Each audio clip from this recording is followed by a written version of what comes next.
record my screen. All right. Are you ready for your surprise? Drum roll. Special guest, reveal yourself, please. Hi, everyone. How are you guys?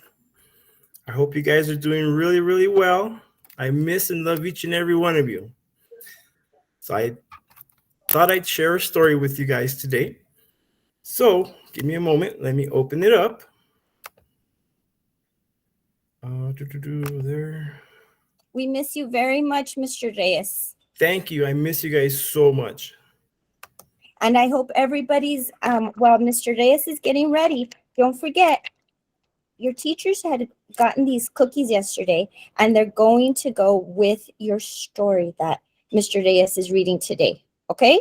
So it's up to your teachers when they want to give it to you. Middle school, you will be having your cookies during your language arts time. Okay? So I didn't leave you out. You're just getting it through there. So everybody has cookies to go. Okay? Enjoy your story. Sorry, it's still loading. Oops. Okay, are we good? I can't see. You're doing very good. Thank you. Here we go, guys. This story is about a smart cookie,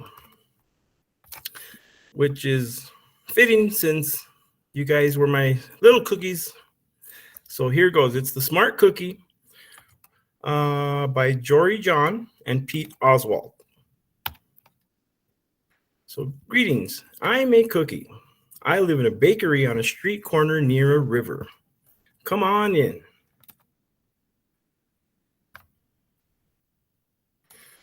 Welcome to our little community. It's a warm and supportive place to spend some time. Pretty fantastic, huh? Look at that. There's a whole bunch of sweets in there. There's donuts, pretzels, cookies, cupcakes. That is a pretty cool bakery. Let's see here. These days, life is sweet, but my journey wasn't always a cakewalk. When I was younger, I couldn't have imagined fitting in here. For a long time, I didn't feel comfortable speaking up or sharing my ideas. I didn't feel like a smart cookie. I wanted to be a cookie who knew all the answers, a cookie who felt confident in a group, a cookie who said, aha, when solving a puzzle. Like this, aha. Can you guys do that? Can you guys say aha? Everybody all at once. Ready? 1, 2, 3. Aha. God, I miss you guys. Okay, looking back, I had some trouble in my early days. I went to school in a gingerbread house. Our teacher, Miss Biscotti, was kind and patient. When I arrived each morning, she waved at me and smiled. But I didn't get the best grades, and I never raised my hand because I couldn't think of the answers as fast as others. And I was the last to finish tests. I remember that. I was always last too. It wasn't because I didn't care, and it wasn't because I didn't try. Sometimes I'd get distracted and messed up, even though I knew the material. Those were the most frustrating moments of all. Once I misspelled the word dough, and that was rough. Another time, I added when I meant to subtract. Occasionally, we'd have a lesson where I had absolutely no idea what was happening. I just couldn't keep up. I imagined that my desk was a raft and that I was completely lost at sea because that's how it felt. At night, I slept in a cookie jar. I had about 6 dozen roommates. Oh my God, that's a lot of cookies. Can you imagine living like that? Move, you move. No, you move. No, you move. I'd stay awake and stare out the window and worry. And it went this way day after day after day. But then something happened that changed everything. I wonder what it is. Let's turn the page and find out. It all started with a homework assignment. Miss Biscotti requested our attention one afternoon. Tonight, I would like you to create something completely original, she announced. It can be anything you want. Please bring it to class tomorrow. That was it. There were no further instructions. Miss Biscotti winked at me, and I gathered my belongings. I felt like I had a million butterflies in my stomach. Create anything? Something original due tomorrow? Oh, gulp. Look at, she's all worried. Her sprinkles are falling. When I got home, I immediately went to work. At first, I tried a cooking project. The results were half-baked. Next, I tried to hammer and nail something. It splintered immediately. Look, the birdhouse broke.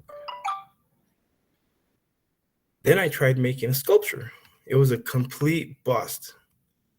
I wondered if I was about to fail yet another assignment. I was stuck. I stared out the window and watched the rain hit the river.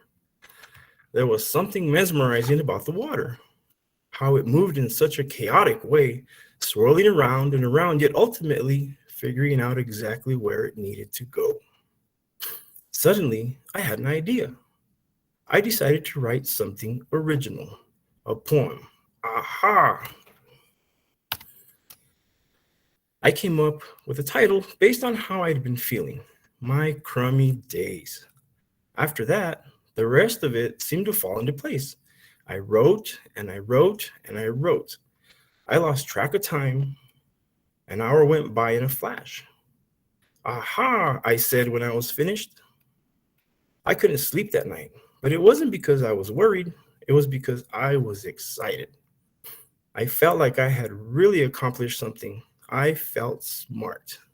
Doesn't that feel good, everyone, when you finish your homework and you're all done and you're like, oh, that's it, I did it, and you know you feel good about it? That's a really good feeling. So do your homework.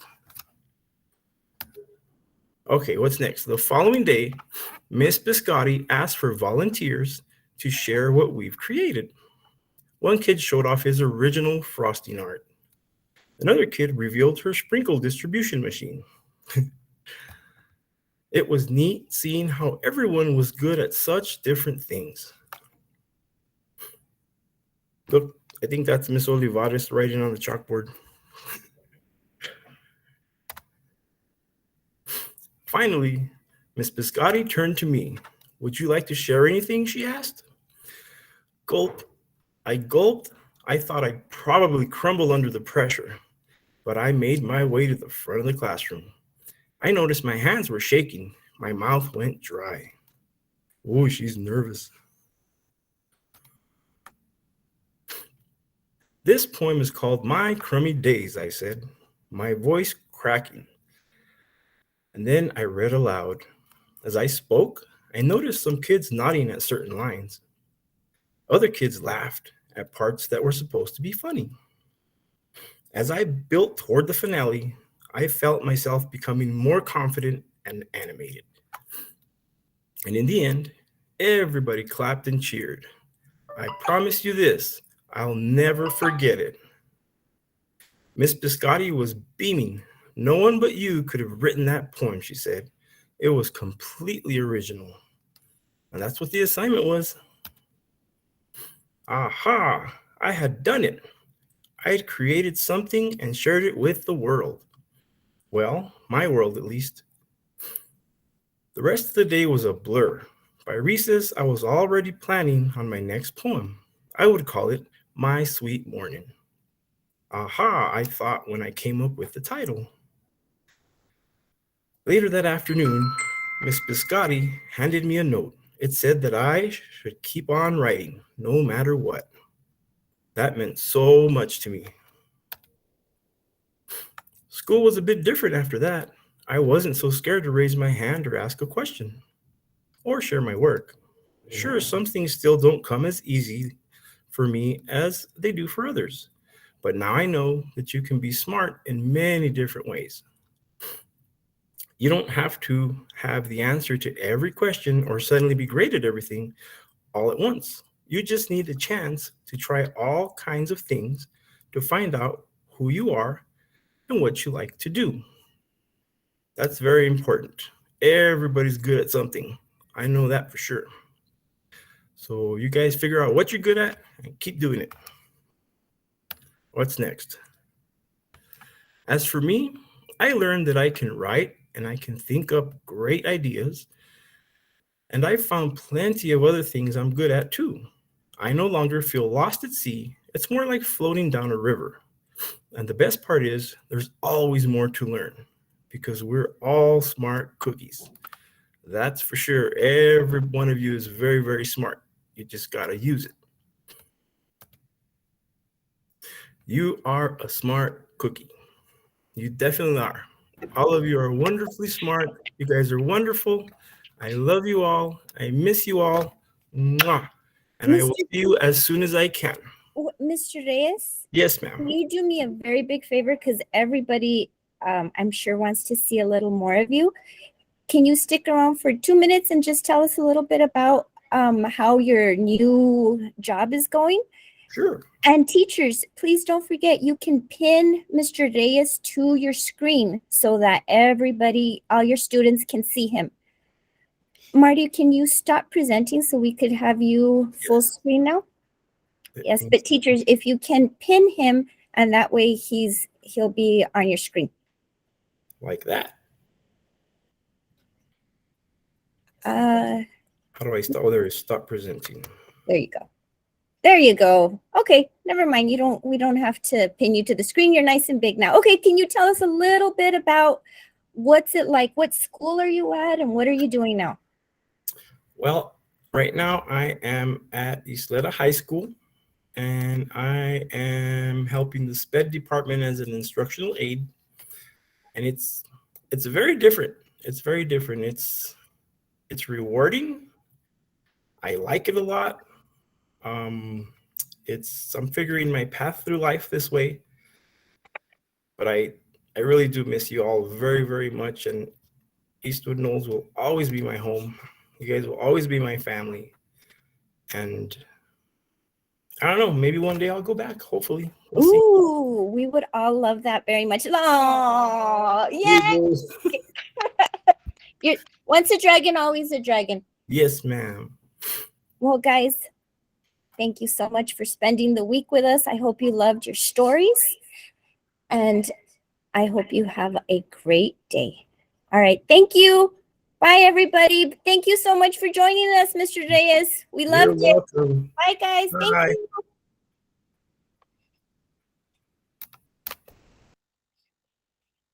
you. He wants to cry. I want to cry too.